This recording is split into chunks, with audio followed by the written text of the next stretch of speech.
Well, it doesn't get more basic than black and white, but are you doing it right? Let's check in with designer Jackie Glass. All right. You're in this beautiful space. It's black and white, and some people might say, well, that is an easy thing to do, but it also can err on the side of feeling a little bit too cold or a little bit too stark. So, Jax, you have a couple of pictures that you've pulled of it done properly. Yes. Right? Okay, so take a look at picture number one. Gorgeous space, so much drama. Well, and that's just really, black and white is setting up opposites. You've got really two very strong colors. And they're really, they're achromatics. They're not even colors. But you can see you've got a stone wall, fireplace wall. And what it does is it actually doesn't play, it's a strong feature, but when you've got greenery and you've got something else you want to focus on, so what makes that work is that all the furniture in the room is a lighter tone. So you've got that nice setting up of contrast, which is really strong. And the second picture is also an example where you can see playing with the black and white. You've got a very strong geometric rug. You've got the white chair. Everything's really, again, very strong, black or white. But what makes your eye go somewhere else is the greenery. That's right. And that's another really strong point I wanted to talk about, because right now, black and white, both in fashion and in design, is top of the moment. It's huge. People love it. And people love wearing black and white. It's sharp, it makes a statement. Who doesn't like a nice pair of black pants with a crisp white blouse? It works. Yes. So in your decor, it's sort of the same thing. So I've picked my favorite blacks and my favorite whites. I've got 5 of each. And you'll find them on the website after the show, so you'll be able to see all the colors. And the thing that you need to know is that whites, there's a million whites, and some are cool, some are not so cool. So some have more yellow, some have more blue-based. And that's really important to know in the color that you're going to use in your own space. Similarly with black, some have blue undertones and some have more brown or muddy undertones.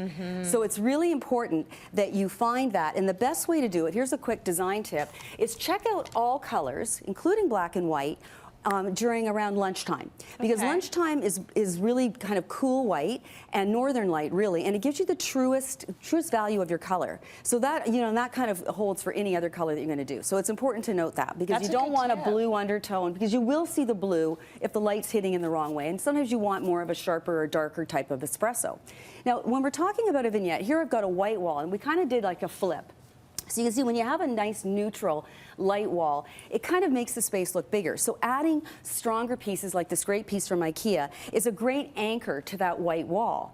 Similarly, artwork that's very strong that kind of muddies it a little bit. It's not so sharp white, but you've got the black or granite, and then you warm it up a little bit. And these are great prints from Celadon, really great place you can find great, all sorts of different kinds of art. But playing to a particular theme is really important. Now, other things that you can do are using tiles. This is from Sarah Gray. And these are really geometric tiles, but here's a really important design note. You've got the dark granite or blackish color with the white or kind of a cool white, adding a color. And that's really important, because nothing will jump a black and white space than adding a jolt of color. It's also going to take it, move it away from just being a flat space, I think. Well, that color, that punch of color is going to give it some dynamics. Absolutely. Right? The other thing you can do in a black and white, if you really don't want to add color, is add pattern or texture. So you can see a houndstooth that I have here in a placemat. Again, it makes your eye kind of, it's amused by it, for lack of a better word. Similarly, a pillow that's got a nice swirly kind of print, it's very strong, very graphic, can look equally great on a bright blue couch, but it can look really sharp on a white couch or black couch. Beautiful. Your eye's going to go straight there. Yeah, lovely. The rug as well.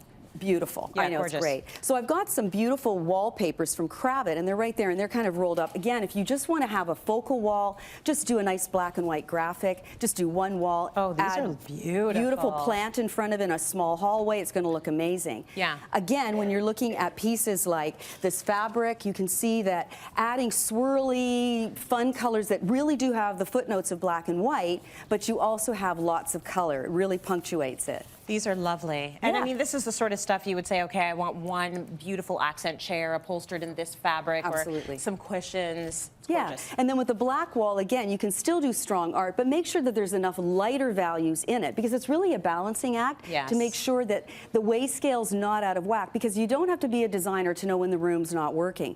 But really, the coolest thing you can do in a room, if you really like the purity of black and white, add a great big arrangement of fresh flowers and a fun, punchy color, and you've got the room working really well.